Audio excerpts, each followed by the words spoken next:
ನನಗೆ ತಕ್ಕ ಮಗನಾಗಿ ಬಾಳಬೇಕೆಂಬ ಹತ್ತವರ ಕೈಗಳಲ್ಲಿ ತುಂಬಿಕೊಂಡಿದ್ದರು. ನಿತ್ಯ ನನ್ನ ಮನದಲ್ಲಿ ಕಾಡುತ್ತಿರುವುದು 10 ಮನೆಗಳ ಮುರಿಯುವ ಕುತಂತ್ರದ ಕೋಳಗ.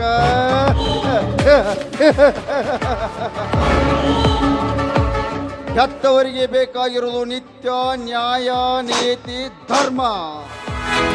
ಅವರ ರಕ್ತ ಹಚ್ಚಿಕೊಂಡ್ರೆ ಹುಟ್ಟಿ ಬಂದಿರುವ ಈ ಮಾತೇಶನಿಗೆ ಬೇಕಾಗಿರುವುದು ನಿತ್ಯ ಹೆಂಡ ಗಂಡ ಗಂಡ ಕಂಡ ಯೌವನದ ಹೆಣ್ಣಿನ ಶೀಲ.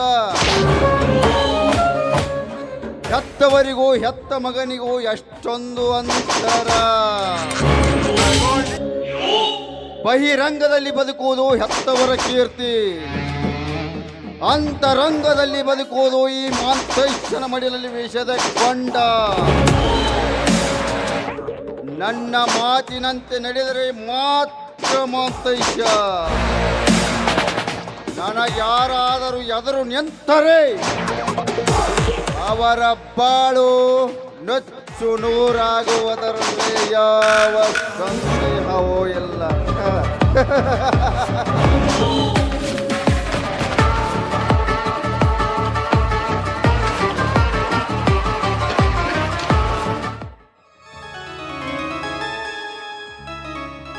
ಮಹಾಂತೇಶ, ಮಹಾಂತೇಶ, ಒಳಗಡೆ ಏನ್ ಮಾಡ್ತಾ ಇದೀಯಾ? ಬೇಗ ಬಾರು.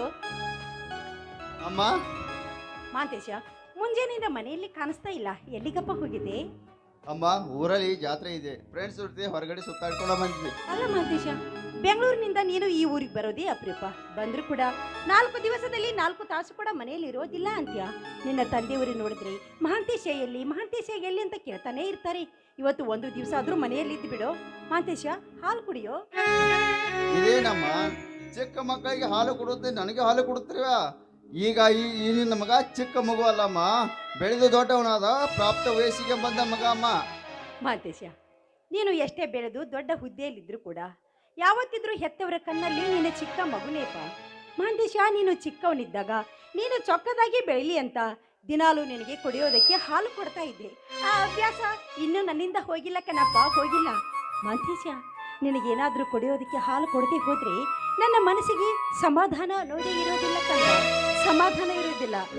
ಅದು ಅಲ್ಲದೆ ಹೆತ್ತವಳ ಕೈಯಲ್ಲಿ ಹಾಲು ಕುಡಿದ್ರೆ ಅದು ಯಾವತ್ತಿದ್ರೂ ಕೆಡಕಾಗೋದಿಲ್ಲ ಕಣೋ, ಕೆಡಕಾಗೋದಿಲ್ಲ. ಹಾಲು ಕುಡಿ. ಅಮ್ಮ, ನಿನ್ನ ಪ್ರೀತಿ ತಿಳಿಯಲಾರದೆ ಏನೇನೋ ಮಾತನಾಡಿಬಿಟ್ಟೆ. ತಾರಮ್ಮ, ಹಾಲು ಕುಡಿಯುತ್ತೀನಿ. ನಾನು ಊರಿಗೆ ಬಂದಾಗೊಮ್ಮೆ ನಿನ್ನ ಕೈಯಾರೆ ಹಾಲು ಕುಡದೆ ಹೊರಗೆ ಹೋಗುತ್ತೇನೆ.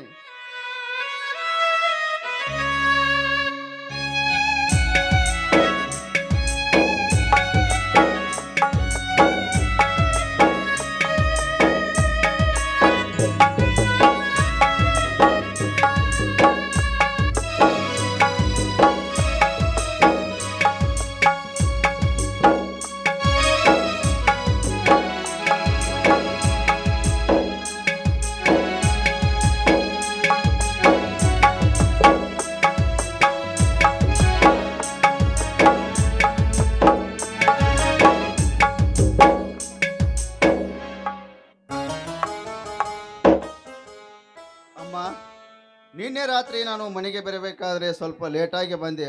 ಅಪ್ಪ ಏನಾದರೂ ತಪ್ಪಾಗಿ ತಿಳಿದುಕೊಂಡರೆ? ನೀನು ಮಾಡಿರುವ ತಪ್ಪು ನಿನ್ನ ತಂದೆಯವರ ಕಣ್ಣಿಗೆ ಬಿದ್ದರೇನಪ್ಪ. ಅವರು ನಿನ್ನ ಬಗ್ಗೆ ತಪ್ಪಾಗಿ ತಿಳಿದುಕೊಳ್ಳುವುದಕ್ಕೆ.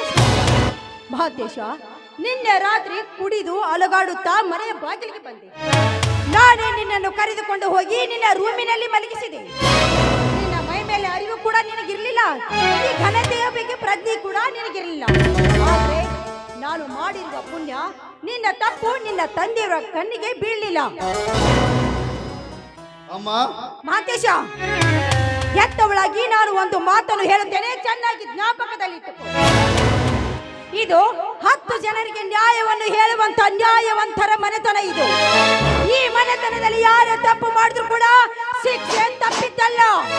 ಮಹಾಂತೇಶ, ಇಂಥ ಚಿಕ್ಕ ವಯಸ್ಸಿನಲ್ಲಿ ಈ ರೀತಿ ನೀನು ಕುಡಿಯೋದು, ಜೂಜಾಟ ಆಡೋದು, ಈ ರೀತಿ ಮಾಡ್ತಾ ಹೋದ್ರೆ ನಿನ್ನ ಬಾಳಿಗೆ ದುರಂತ ತಪ್ಪಿದ್ದಲ್ಲ ಮಹಾಂತೇಶ, ತಪ್ಪಿದ್ದಲ್ಲ. ಅಮ್ಮ, ಏನ್ ಹೇಳ್ತಾ ಇದೀಯ ನೀನು? ದುಡ್ಡಿದ್ದ ದೊಡ್ಡವರಾದ ನಾವು ಕುಡಿಯುವುದು ತಪ್ಪಿ, ಕೊಲೆ ಸುಲಿಗೆ ಕಳ್ಳತನ ಮಾಡಿದ್ರೆ ತಪ್ಪು. ಕುಡಿಯೋದ್ರಲ್ಲಿ ಯಾವುದೂ ತಪ್ಪಿಲ್ಲಮ್ಮ. ಹಾಗಂತ ನೀನ್ ತಿಳಿದುಕೊಂಡಿದೀಯಪ್ಪ. ನಾವು ತಿಳಿದುಕೊಳ್ಬೇಕಲ್ಲ. ಯಾಕಂದ್ರೆ ಇದು ಸಂಸ್ಕೃತಿ ಸಂಪ್ರದಾಯಸ್ಥರ ಮನೆತನ. ಇಂಥ ಮನೆತನದಲ್ಲಿ ತಪ್ಪು ಮಾಡಿದವರಿಗೆ ಶಿಕ್ಷೆ ಖಂಡಿತವಾಗ್ಲೂ ಇದ್ದೇ ಇದೆ. ಮಹಂತೇಶ ನೋಡು, ನಾನು ನಿನಗೆ ಒಂದು ಮಾತನ್ನು ಹೇಳುತ್ತೇನೆ, ಚೆನ್ನಾಗಿ ಜ್ಞಾಪಕದಲ್ಲಿಟ್ಟುಕೋ. ನೀನು ಕೂಡ ನಿನ್ನ ತಂದೆ ಹಾಗೆ 10 ಜನರಿಗೆ ನ್ಯಾಯವನ್ನು ಹೇಳುವಂತ ಮನುಷ್ಯನಾಗಬೇಕೇ ವಿನಃ ಕೆಟ್ಟ ಕೆಲಸ ಮಾಡುವಂತವನು ಯಾವತ್ತಿದ್ರೂ ಆಗ್ಬಾರ್ದು. ಒಂದು ವೇಳೆ ನೀನೇನಾದ್ರೂ ಇದೇ ರೀತಿ ಮಾಡುತ್ತಾ ಹೋದ್ರೆ ನಿನ್ನ ಬಾಳಿಗೆ ಕುಂದು ತಪ್ಪಿದ್ದಲ್ಲ ಮಹಾಂತೇಶ, ಎಚ್ಚರಿಕೆ. ಅಮ್ಮ, ನಿನ್ನೆ ರಾತ್ರಿ ನಾನು ಕುಡಿದು ಬಂದಿದ್ದಕ್ಕೆ ಶಿಕ್ಷೆ ಕೊಡುವುದಾದರೆ ಈ ನಿನ್ನ ಕೈಯಾರೆ ಮಹಂತೇಶ ಎಂತ ಮಾತಾಡ್ತಾ ಇದೀಯೋ? ನಾನು ನಿನ್ನ ಕೆನ್ನೆಗೆ ಹೊಡೆಯುತ್ತೇನೋ? ಮಹಂತೇಶ, ನಿನ್ನ ಕೆನ್ನೆಗೆ ಹೊಡೆಯುವಂತ ಸಣ್ಣ ಗುಣದವಳು ಈ ನಿನ್ನ ತಾಯಿ ಎಲ್ಲ ಕಣೋ, ಈ ನಿನ್ನ ತಾಯಿ ಅಲ್ಲ. ಮಹಂತೇಶ, ನೀನು 1000 ತಪ್ಪು ಮಾಡಿದ್ರು ಕೂಡ ಮುಚ್ಚಿ ಹಾಕಿಕೊಳ್ಳುವಂತ ಮನೋಭಾವನೆ ಈ ನಿನ್ನ ಹೆತ್ತ ತಾಯಿಗಿದೆ ಅಪ್ಪ, ಈ ನಿನ್ನ ಹೆತ್ತ ತಾಯಿಗಿದೆ. ಆದ್ರೆ ನಿನ್ನ ತಂದೆಯವರು ಹಾಗಲ್ಲ ಕಣೋ, ನಿನ್ನ ತಂದೆಯವರು ಹಾಗಲ್ಲ. ನಿನ್ನ ತಂದೆ ದುಷ್ಟರನ್ನು ಕಂಡ್ರೆ ಕೆಂಡ ಕಾರ್ತಾರೆ, ಕಳ್ಳರನ್ನು ಕಂಡ್ರೆ ಕೈಕಾಲನ್ನೇ ಕತ್ತರಿಸಿ ಹಾಕ್ತಾರೆ, ಕೊಲೆಗಾರ ಏನಾದರೂ ಸಿಕ್ಕಿದ್ರೆ ಅವರ ರುಂಡವನ್ನೇ ತೆಗೆದು ಹೋಗ್ತಾರೆ. ಅಂತವರ ಮಗನಾಗಿ ಹುಟ್ಟಿದ ನೀನು ಯಾವ ತಪ್ಪು ಮಾಡಬಾರ್ದು ಅನ್ನೋದೇ ಈ ನಿನ್ನ ತಾಯಿ ಆಸೆ ಕಣೋ. ಆಯ್ತಮ್ಮ, ನ್ಯಾಯವಂತರ ಮನೆಯಲ್ಲಿ ಹುಟ್ಟಿದ ಮಗುನಾಗಿ ನಾನು ಇನ್ನು ಯಾವ ಥರ ತಪ್ಪು ಆಗದಂತೆ ನೋಡಿಕೊಳ್ತೇನೆ. ಇದು ನಿನ್ನ ಪಾದದಾನಿಗ.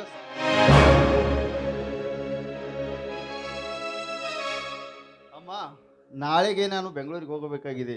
ಅದಕ್ಕೆ ಅಪ್ಪನ ಹತ್ರ 20,000 ಹಣ ಬೇಕಾಗಿದೆ. ಇಸದ್ ಕೊಡ್ತೀಯಾ? ಗೊತ್ತಾಗಿತ್ತಪ್ಪ, ನೀನು ಯಾವಾಗ ನಾನು ಸೀರೆ ಸೆರಗ ನಿನ್ನ ಕೈಲಿ ಹಿಡ್ಕೊಂಡಿದ್ಯೋ ಆವಾಗ ಅನ್ಕೊಂಡೆ ಏನೋ ನನ್ನ ಮಗನಿಗೆ ಬೇಕು ಅಂತ. ಮಾಂತೇಶ, 10,000 ಇಕ್ಕೋ, 20,000 ಹಣವನ್ನು ಬೇಕಾದ್ರೆ ಇಸದು ಕೊಡ್ತೀನಿ. ಆದ್ರೆ ಈ ನನ್ನ ಮಗ ಓದಿ ವಿದ್ಯಾವಂತನಾಗಿ ಬುದ್ಧಿವಂತನಾದ್ರೆ ಅಷ್ಟೇ ಸಾಕಪ್ಪ ನನಗೆ.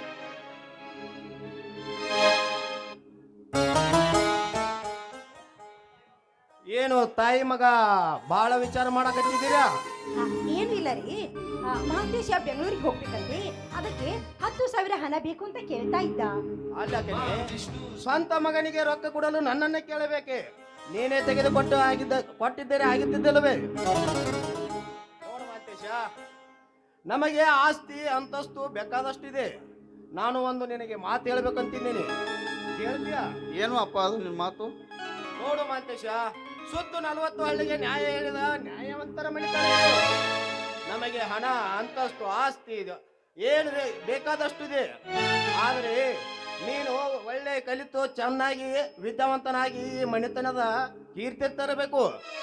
ಮೇಲಾಗಿ ನೀನು ಯಾವುದಾದ್ರು ಹುಡುಗರ ಜೊತೆ ಕೂಡಿ ಚಟ ಬಿದ್ದು ಹಾಳು ಮಾಡಿ ಈ ಮಣಿತನದ ಮಾನ ಕಳಿಬೇಡ ತಮ್ಮ, ಕಳಿಬೇಡ ಅಂತ ನಿನಗೆ ಹೇಳ್ತೇನೆ ಮಾಂತೇಶ, ಹೇಳ್ತೀನಿ. ಆಯ್ತಪ್ಪಾಜಿ, ನಿಮ್ಮ ಮಾತನ್ನ ಚಾಚು ತಪ್ಪದೆ ಪಾಲಿಸುತ್ತೇನೆ. ಈ ಊರಿನ ಜನ ನಿಮ್ಮಂತೆ ಪೂಜಿಸುವಂತೆ ನಿಮ್ಮ ಕೀರ್ತಿ ತರುತ್ತೇನೆ ಅಪ್ಪಾಜಿ. ಇದು ನಿಮ್ಮ ಪಾದದಾನಿಗೂ ಸತ್ಯ. ನೋಡ ಮಾಂತೇಶ, ನಮ್ಮ ವಯಸ್ಸು ಇಳಿತಾ ಹೋಗುತ್ತದೆ, ನಿನ್ನ ವಯಸ್ಸು ಬೆಳೀತಾ ಹೋಗುತ್ತದೆ. ನಿನ್ನ ಬುದ್ಧಿ ಬೆಳೆದಂತೆ ಈ ಮನೆತನದ ಕೀರ್ತಿ ಬೆಳೆಯಲಿ. ಆಯ್ತಪ್ಪಾಜಿ, ನಾನು ಈ ಮನೆ ಕೀರ್ತಿ ಮತ್ತು ನಿಮ್ಮ ಕೀರ್ತಿಯನ್ನು ತಂದೆ ತರುತ್ತೇನೆ. ನೀವೇ ಕಾದು ನೋಡಿ ಅಪ್ಪಾಜಿ, ಕಾದು ನೋಡಿ. ನೋಡು ಮಾಂತೇಶ, ನಿನ್ನನ್ನು ನಂಬಲಾರದೆ ಮತ್ತಾರನ್ನು ಹೆತ್ತ ಮಕ್ಕಳನ್ನೇ ನಂಬರೇ ಇದೆ, ಮತ್ತಾರ ಮಕ್ಕಳನ್ನು ನಂಬಬೇಕು. ನಿನ್ನ ಮೇಲೆ ನಮಗೆ ವಿಶ್ವಾಸ ಇದೆ. ಆಯ್ತು ಅಪ್ಪಾಜಿ, ನೀವು ಹೇಳಿದಂತೆ ಆಗಲಿ.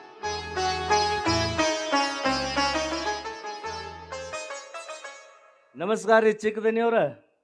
ಮತ್ತೇನೋ ರುದ್ರ ಅಂಕಲ್, ಆರಾಮಿದೆಯಾ? ಆರಾಮ್ದನ್ರಿ ಅಪ್ಪ, ಆರಾಮ್ದನ್.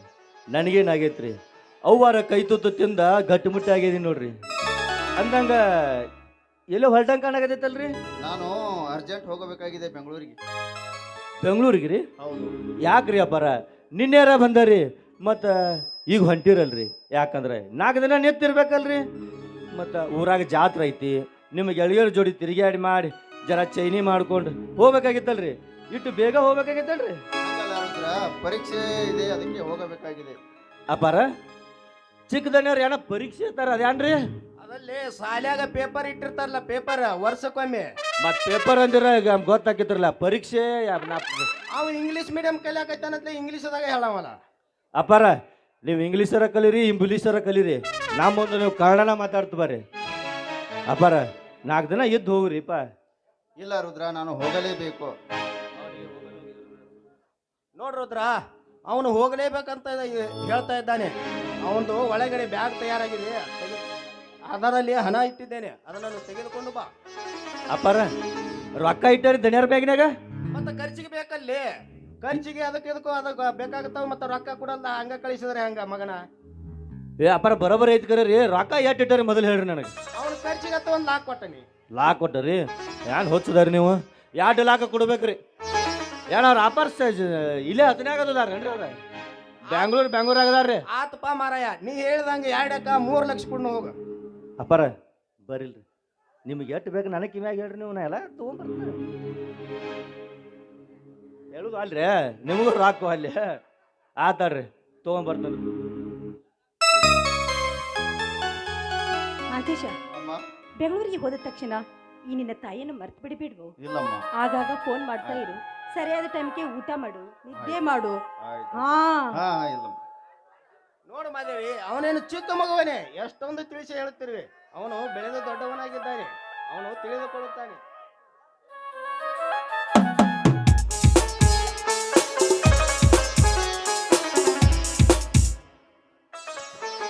ಚಿಕ್ಕದನ್ಯಾರ ನೀವು ಹೆಂಗೂ ಬೆಂಗಳೂರಿಗೆ ಹೊಂಟಾರಿ, ಹಾ. ನಂದೊಂದು ಸಣ್ಣ ಕೆಲಸ ಐತಿ ಮಾಡ್ತಾರೇನ್ರಿ? ಏನ್ ಹೇಳೋದು? ಆ ಬೆಂಗಳೂರಾಗ ನನ್ನ ಮಗಳು ಸಾಲಿ ಕಲಿಯಾಕತ್ತಾಳ್ರಿ. ನನ್ನ ಮಗಳು ಎಲ್ಲಾರ ನಿಮ್ಗೆ ಭೇಟಿ ಆದ್ರ ನಿಮ್ಮ ಅಪ್ಪ ಚಲೋದಾನಂತ ಹೇಳ್ತೀರೇನ? ಏನ್ ಹೇಳ್ತಾ ಇದೀಯ ರುದ್ರ ನೀವು? ಬೆಂಗಳೂರಿನಲ್ಲಿ ನಿನ್ನ ಮಗಳು ಶಾಲೆ ಕಲಿತಿದ್ದಾಳೆ? ಹೌದು. ಎಲ್ಲಿ? ಯಾವ ಕಾಲೇಜ್, ಯಾವ ಏರಿಯಾ? ಕಾಲೇಜ ಏರಿಯಾ ಏನು ಗೊತ್ತಿಲ್ರಿ ನನಗೆ. ಅಲೋ, ಬೆಂಗಳೂರು ಅಂದ್ರೆ ದೊಡ್ಡ ಸಿಟಿ, ಎಲ್ಲಂತ ಹುಡುಕ್ಬೇಕು? ಏ ಅಪ್ಪಾರ ಏನ್ರಿ ಮತ್ತೆ ಅಲ್ಲೇ ಕಾಣ್ರ ಮಾಡ್ರ ಹೇಳಿ ಹುಡುಕ್ಯಾಡ್ರಲ್ಲ. ಹಾಗಾದ್ರೆ ನಿನ್ನ ಹತ್ರ ಏನಾದ್ರು ಅಡ್ರೆಸ್ ಇದ್ರೆ ಕೊಡ್ತೀಯಾ? ಅಡ್ರೆಸ್ ರೀ, ಮತ್ತೆ ಇದನ್ನ ಹೇಳಕ್ ಕೆಟ್ಟೊತ್ತು ಮಾಡ್ರಿ ನೀವು. ಹಾ ಬಸಾಣ ಹಂಗ ಬರ್ದ ಬಡಿ ಆತಾನ ಅಲ್ಲಿ ಕೊಯ್ ಅಂತ ಬರ್ತೈತೆ ಮಾತು. ಏನ್ರಿ ಅಡ್ರೆಸ್ ಚೀಟಿ ಅಪ್ಪಾರ ಅಲ್ಲಿ ಮನ್ಯಾಗ ಚೋಪಡ್ಯಾಗ ನಂಬರ್ ಬರ್ದಿಟ್ಟ ತೊಗೊಂಬರ್ಲೇನ್ರಿ? ಬಾರು ಮರ, ಈಗ ತಡ ಆಗೈತೆ ಅಂತ ಅನಾಕೈತೇನ. ನೀ ಹಿಂಗ ಬ್ಯಾಗ್ ಹೋಗೋದು ಒಗಪ್ಪನ ಚೀಟಿ ತರಕ್ ಹೋದ್ರೆ ಹಂಗ. ಮತ್ತೆ ಅವ್ರ ಚೀಟಿ ನಂಬರ್ ಅನಾಕ್ ಬರೋತ್ತಾಗಿತ್ರಿ. ಇನ್ನೊಂದು ಬಂದಾಗ ಕೊಡಕ್ಕೆಲ್ಲ. ಹಾ ರಪ್ಪಾರ ಅಪ್ಪಾರ ಇನ್ನೇನು ಬಂದಾಗ ಕೊಡ್ತೇನ್ರಿ, ನೀವು ಫೋನ್ ಹಚ್ಚಿ ಕೊಡ್ಬೇಕ್ರಿ ಅವ್ರಿಗೆ. ದನ್ಯಾರ ಹೋಗಿ ಬರ್ ನೋಡ್ರಿ. ಹಂಗ ಹೋಗೋತ್ನಾಗ ಹಾಸಿ ಹಿಂಗೆ ಹೊಲ್ದಾಗ ಹಾಸ್ರಿ, ಇಲ್ಲಿ ಪೂಲ್ ಮ್ಯಾಗಿಂದ ಹಾಸ್ರಿ. ಹಿಂಗ ನಮ್ಮ ಪಟ್ನಾಳ ಅಪ್ಪಂತ ತಗೊಳ್ ತೊಡ್ದ ತೆಂಗಿನಕಾಯಿ ಇದಾವ್ರಿ, ದಮ್ಮು ದಮ್ಮು ದಮ್ಮು ದಮ್ಮು ದಮ್ಮು ಹಿಂಗ ಫ್ಯಾಕ್ಟ್ರಿ ಮ್ಯಾಗಿಂದ ಹಾಸಿ ಹಿಂಗ ಹೋಗು ನೋಡ್ರಿ. ಕಬ್ಬಿನ ಹಾಕ್ರಿ ಅವ್ರನ್ನ. ಏ ಬರ್ರಿ ಹಂಗಾರ ಹೋಗುನು. ಅಮ್ಮ, ನಾನು ಬೆಂಗಳೂರಿಗೆ ಹೋಗುತ್ತೇನೆ. ನೀನು ನಾನು ಚಿಕ್ಕವನಿದ್ದಾಗ ಹಾಡು ಹೇಳ್ತಿದ್ದೀಯಲ್ಲ, ಆ ಹಾಡನ್ನಾದ್ರೂ ಹೇಳಮ್ಮ.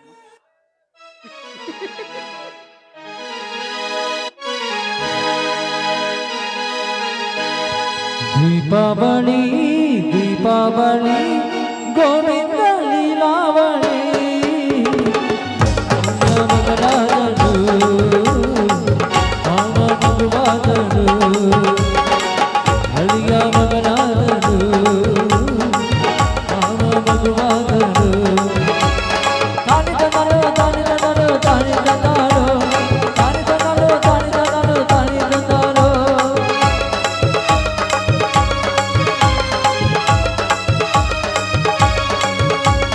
ದೀಪಾವಳಿ ಗೋವಿಂದ ಲೀಲಾವಳಿ ಹಳಿಯ ಮಗನಾದನು ಮಾವ ಮಗುವಾದನು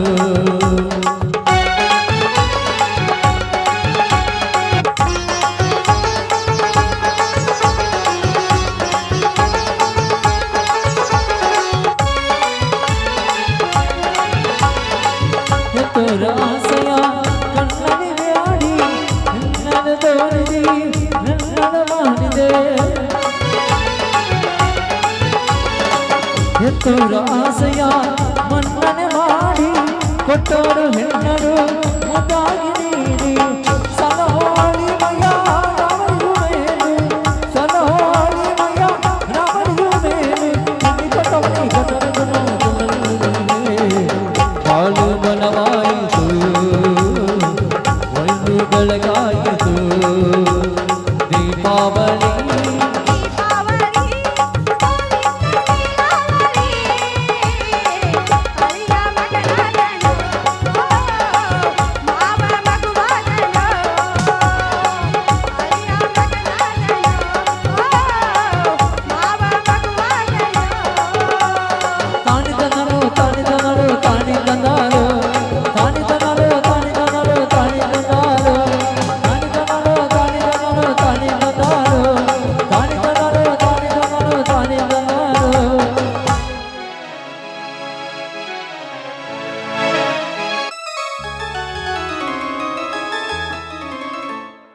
ಎಲ್ಲ ನನ್ನ ಆತ್ಮೀಯ ಸಂಕೋನಟ್ಟಿಯ ಕಲಾಭಿಮಾನಿಗಳಲ್ಲಿ ಈ ಚಿಕ್ಕ ಕಲಾವಿದನ ನಮಸ್ಕಾರಗಳು. ಈಗ ನಾವು ಅಭಿನಯಿಸುತ್ತಿರುವ ನಾಟಕ ಮಗ ಹೋದರೂ ಮಾಂಗಲ್ಯ ಬೇಕು. ಹಲೋ ಅರವಿಂದ್, ಏನ್ ಅರವಿಂದ್ ಅಪರೂಪವಾಗಿ ನೀವು ನಮ್ಮ ಕಾಲೇಜ್ ರಸ್ತೆ ಹಿಡಿದು ಹೊರಟಿದ್ದೀರಾ? ನಿತ್ಯ ನಿನ್ನನ್ನು ನೋಡದೆ ಹೋದರೆ ನನ್ನ ಮನಸ್ಸು ಏನೋ ಕಳೆದುಕೊಂಡಂತೆ ಭಾಸವಾಗುತ್ತದೆ. ನಿತ್ಯ ನಿನ್ನ ಪ್ರೀತಿಯ ಸಂಕೋಲೆಯಲ್ಲಿ ನನ್ನನ್ನು ಬದಿಸಿಬಿಟ್ಟಿದಂತಾಗಿದೆ. ಕ್ಷಣ ಕ್ಷಣಕ್ಕೂ ನನ್ನನ್ನು ಮರೆತರೆ ನನ್ನ ಪ್ರೇಮ ಪಕ್ಷಿಯಾಗಿ ಹಾರಾಡು. ಅಷ್ಟೇಕೆ ಅವಸರ ಅರವಿಂದ್? ಈ ಹೆಣ್ಣು ಹುಟ್ಟಿ ಬಂದಿರುವುದೇ ನಿಮಗಾಗಿ. ನಿಮ್ಮ ಹೃದಯದ ಹಂದರದಲ್ಲಿ ಶಾಶ್ವತವಾಗಿರಲು ಪಣ ತೊಟ್ಟಿದೆ ನನ್ನ ಮನ. ಪ್ರೇಮದ ಪ್ರತೀಕವಾಗಿ ಬಂದಿರುವ ನಿಮ್ಮ ಪ್ರೀತಿ ಮುಂದೊಂದು ದಿನ ನೀವೇ ನನ್ನ ಭಾವಿ ಪತಿಯಾಗುವಿರೆಂದು ಭಾವಿಸಿಕೊಂಡಿದ್ದೇನೆ. ಮೇಲಾಗಿ ಇದಕ್ಕಾಗಿ ಭಯಪಡುವ ಕಾರಣವಿಲ್ಲ. ಯಾಕೆಂದ್ರೆ ನೀವು ನನ್ನ ತಾಯಿ ತಮ್ಮ, ಅಂದ್ರೆ ನನ್ನ ಸೋದರ ಮಾವ. ಎಂದಿದ್ರೂ ನಾನು ನಿಮ್ಮವಳೇ. ಯಾರಾದರೂ ನನ್ನ ಮನದಲ್ಲಿ ನೀನು ತುಂಬಿಕೊಂಡಿರುವೆ ಎಂಬಿಕಾ ಮನದ ಆಸೆಯಂತೆ ಎಲ್ಲವೂ ಈಡೇರಿಸಬೇಕಾಗಿದೆ. ನನ್ನ ರೋಮ ರೋಮಗಳಲ್ಲಿ ನೀನೇ ತುಂಬಿಕೊಂಡಿರುವೆ. ನಿನ್ನ ಮನದ ಆಸೆಯಂತೆ ಸತ್ತರೆ ನಿನ್ನೊಂದಿಗೆ ಸಾಯುವೆ, ಬದುಕಿದರೆ ನಿನ್ನೊಂದಿಗೆ ಬದುಕುವೆ. ಇದು ನನ್ನ ಮನಸ್ಸಿನ ನಿರ್ಧಾರ ಅಂಬಿಕಾ. ಅದರ ಬಗ್ಗೆ ಯೋಚನೆ ಮಾಡೋ ಅವಶ್ಯಕತೆಯೇ ಇಲ್ಲ. ನನ್ನ ಹೆತ್ತಪ್ಪ ನನ್ನ ಮನಸ್ಸಿಗೆ ನೋವಾಗುವಂತೆ ಎಂದೂ ನಡೆದುಕೊಂಡಿಲ್ಲ. ನನ್ನ ಹೆತ್ತ ತಾಯಿ ತೀರಿಕೊಂಡ ಮೇಲೆ ಅಂದಿನಿಂದ ಇಂದಿನವರೆಗೂ ನನ್ನನ್ನು ಮುದ್ದಾಗಿ ಬೆಳೆಸಿ ವಿದ್ಯೆ ಕಲಿಸಿ ನನ್ನ ಮನ ಗೆದ್ದವರೊಂದಿಗೆ ಮದುವೆ ಮಾಡಬೇಕು ಅಂತ ನಿರ್ಧಾರ ಮಾಡಿದ್ದಾನೆ. ನಾಳೆನೇ ಈ ವಿಷಯವನ್ನ ನಮ್ಮ ತಂದೆಯವರಿಗೆ ತಿಳಿಸ್ತೀನಿ. ನಿನ್ನನ್ನು ಒಪ್ಪಿಕೊಳ್ಳೋ ನಿನ್ನ ನಂಬಿಕೆ ನನ್ನಲ್ಲಿದೆ. ಒಂದು ವೇಳೆ ಒಪ್ಪದಿದ್ದರೆ? ಕೆಟ್ಟದ್ದೆಲ್ಲ ನಾವ್ಯಾವತ್ತೂ ಬಯಸಬಾರ್ದು ಅರವಿಂದ್. ಒಳ್ಳೆಯದನ್ನೇ ಬಯಸಬೇಕು. ಅಂದಾಗಲೇ ಮಾತ್ರ ದೇವರು ನಮಗೆ ಒಳ್ಳೆಯದನ್ನೇ ಮಾಡ್ತಾನೆ. ನನ್ನ ಬಯಕೆಯ ಬಾಗಿಲು ಯಾವತ್ತೂ ಮುಚ್ಚಿಲ್ಲ. ಒಂದು ವೇಳೆ ನನ್ನ ಹೆತ್ತಪ್ಪ ಒಪ್ಪದಿದ್ರೆ ನಮ್ಮ ಪ್ರೀತಿ ಎಷ್ಟೇ ಪ್ರಣಯವಾದರೂ ಚಿಂತೆ ಇಲ್ಲ. ನನ್ನ ಪ್ರಾಣದ ಅರಿವು ತೊರೆದು ನಿಮ್ಮ ಪ್ರೇಮದ ಸಂಗಾತಿ ಆಗ್ತೀನಿ. ಇದಕ್ಕೆ ಶಿವನ ಸಾಕ್ಷಿ ಮಾಡಿ ಹೇಳುವೆ. ಒಂದು ವೇಳೆ ನೀವೇ ನನ್ನನ್ನು ಮರೆತು ಮತ್ತೊಂದು ಹೆಣ್ಣನ್ನು ಮದುವೆಯಾದ್ರೆ? ಅದು ಎಂದಿಗೂ ಯಾವತ್ತೂ ಸಾಧ್ಯವಿಲ್ಲ ಅಂಬೇಕಾ. ನಿನ್ನನ್ನು ಮರೆತು ಮಲಗಿದರೆ ತಲೆ ಮೇಲೆ ಕಳಚಿ ಬಿದ್ದಂತಾಗುತ್ತದೆ. ಉಂಡರೂ ಅದು ವಿಷವಾಗುತ್ತದೆ.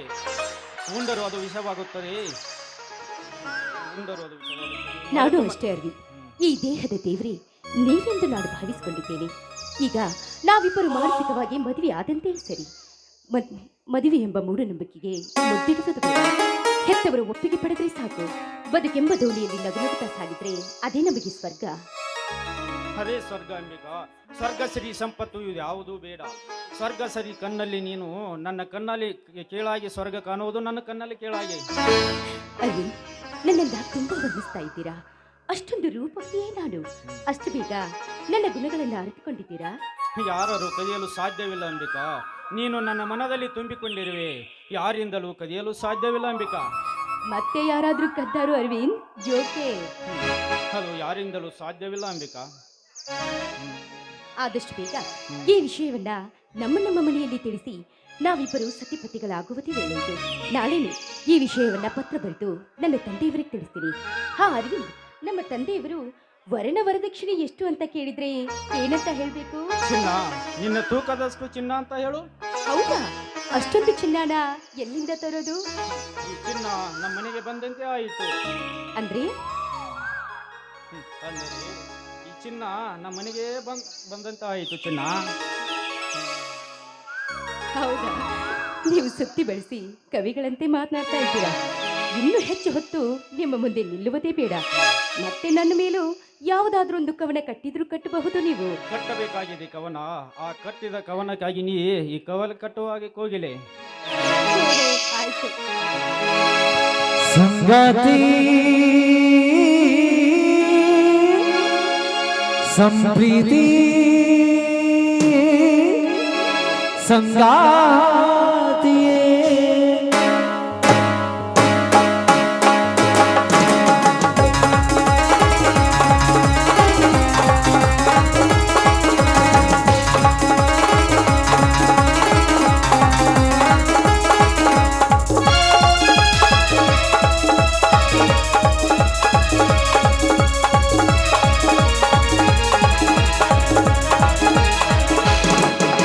ಸಂಗಾತಿ ಸಂಗಾತಿ ನೀನೆ ನಂದಯ ಗಮನ ಜೊತೆಗಾರ್ತಿ ಜೊತೆಗಾರ್ತಿ ಮಧುರ ನಂಬಯ ಮಿರನ ಉಸಿರಲ್ಲಿ ನೀನಿರುವೆ ನನ್ನಲ್ಲಿ ತುಂಬಿರುವೆ ನೀನೆ ನನ್ನಯ ಜೀವನ ಸಾಗಲಿ ಸುಖ ಪಯಣ ಸಂಗಾತಿ ಸಂಪ್ರೀತಿ ಸಂಗಾತಿ ಸಂಪ್ರೀತಿ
ಹಾದಿಗೆ ಹೂರಾಶ ಚೆಲ್ಲುವೆ ಜೀವನದಿ ಸಂತೋಷವನ್ನು ಎಂದೆಂದು ನೀಡುವೆ ನಿನಗಾಗಿ ಪ್ರಾಣವ ಕೊಡುವೆ ನನ್ನಾದಿಗೂ ನಿನಗಾಗಿ ಪ್ರಾಣವ ಕೊಡುವೆ ನನ್ನಾದಿಗೂ ಯುಗ ಉರುಳಿ ಯುಗ ಬರಲಿ ಪ್ರತಿ ಕ್ಷಣವೂ ನೆನಪಿರಲಿ ನಿನಗಾಗಿ ಕಾಯುವೆ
ಸಂಗಾತಿ ಸಂಗಾತಿ ನೀನೆ ನನ್ನಯ ಗಮನ ಜೊತೆಗಾರ್ತಿ ಜೊತೆಗಾರ್ತಿ ಮಧುರ ನಮ್ಮಯ ಮಿಲನ ಉಸಿರಲ್ಲಿ ನೀನಿರುವೆ ನನ್ನಲ್ಲಿ ತುಂಬಿರುವೆ